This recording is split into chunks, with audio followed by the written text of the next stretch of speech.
ಇನ್ನು ಸರ್ಕಾರದ ಮೇಲೆ ಗುತ್ತಿಗೆದಾರರಿಂದ ಕಮಿಷನ್ನ ಆರೋಪ ವಿಚಾರಕ್ಕೆ ಸಂಬಂಧಪಟ್ಟಂತೆ ರಾಹುಲ್ ಹಾಗೂ ಖರ್ಗೆ ದೂರು ಕೊಡ್ತೀವಿ ಅನ್ನುವಂತಹ ವಿಚಾರಕ್ಕೆ ಸಂಬಂಧಪಟ್ಟಂತೆ ಸಿಎಂ ಸಿದ್ದರಾಮಯ್ಯ ಅವರು ಪ್ರತಿಕ್ರಿಯೆ ಕೊಟ್ಟಿದ್ದಾರೆ.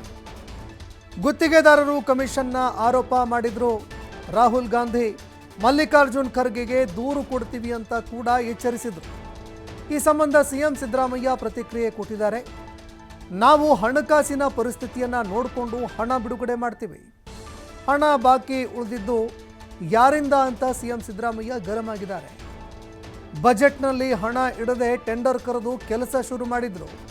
ಅದಕ್ಕೆ ನಾವು ಹೊಣೆನಾ ಅಂತ ಸಿಎಂ ಪ್ರಶ್ನೆ ಮಾಡಿದ್ದಾರೆ. ಸಿಎಂ ಸಿದ್ದರಾಮಯ್ಯ ಅವರು ಪ್ರಶ್ನೆ ಮಾಡಿದ್ದಾರೆ.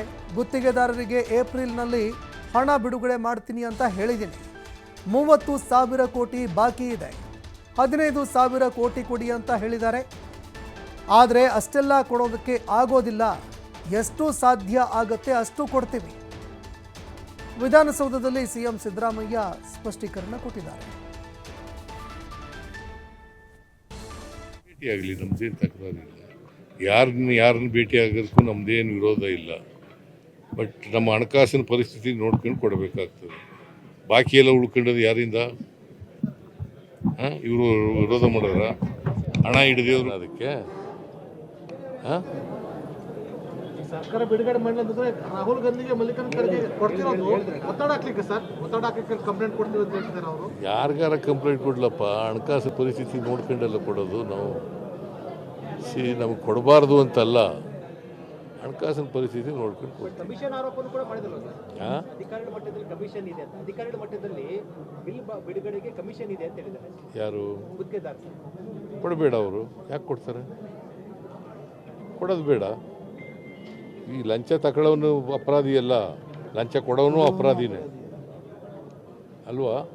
ಮತ್ತೆ ಹಿಂದೆ ನಿಮ್ಮ ಸರ್ಕಾರದ ನೀವು ಆರೋಪ ಮಾಡಿದ್ರಿ, ಈಗ ಅವರು ಹೇಳ್ತಿದ್ದಾರೆ ಇನ್ನೂ ಕಮಿಷನ್ ತಗೋತಾ ಇದ್ದಾರೆ ಅಂತ ಹೇಳ್ತಿದ್ದಾರೆ. ಇಲ್ಲಿ ಕಮಿಷನ್ ಯಾರು ಕೊಡಬಾರ್ದು, ನಾವು ತಗೊಳ್ಳಲ್ಲ ಯಾರು. ನಾನು ಇವತ್ತಿನವರಿಗೆ ಪರ್ಸೆಂಟೇಜ್ ಆಗಲಿ, ಬಿಲ್ ಹಣ ಬಿಡುಗಡೆ ಮಾಡೋಕ್ಕಾಗಲಿ ಇವತ್ತಿನವರಿಗೆ ದುಡ್ಡು ಕೇಳಿದೆ. ಹೇಳಿದ್ದಾರೆ ಡಿ.ಕೆ. ಶಿವಕುಮಾರ್ ಇದೇ ಅವಧಿಯಲ್ಲಿ ಸಿಎಂ ಆಗ್ತಾರೆ ಅಂತ ನಿಮ್ಮ ಗಮನಕ್ಕೂ ಬಂದಿದೆ? ನಾನು ಮತ್ತೆ ಹೇಳ್ತಾ ಇದ್ದೀನಿ, ಹೈಕಮಾಂಡ್ ತೀರ್ಮಾನ. ಈಗ ಮೊಯ್ಲಿಯವರು ಹೇಳೋದು ಅಥವಾ ಇನ್ನೊಬ್ರು ಹೇಳೋದು ಮುಖ್ಯ ಅಲ್ಲ. ಹೈಕಮಾಂಡ್ ಏನು ಹೇಳ್ತಾರೆ ಅದು. ಸರ್, ಖರ್ಗೆ ಅವರು ಅಲ್ಲ ಸರ್, ಖರ್ಗೆ ಅವರು ಹೇಳಿದ ಮೇಲೆ ಪದೇ ಪದೇ ಮಾತನಾಡ್ತಾ ಇದ್ದಾರೆ. ನೀವು ಸೈಲೆಂಟ್ ಆಗಿದ್ದೀರಾ, ಬೇರೆಯವರೆಲ್ಲ ಮಾತನಾಡ್ತಾ ಇದ್ದಾರೆ ಸರ್. ನಾನೇನು ಮಾತಾಡಲಿ? ನೀವು ಮಾತಾಡ್ತಾ ಇಲ್ಲ, ಬೇರೆಯವರು ಮಾತಾಡ್ತಾ ಇದ್ದಾರೆ. I will go by the high command's directions. Yes sir, thank you.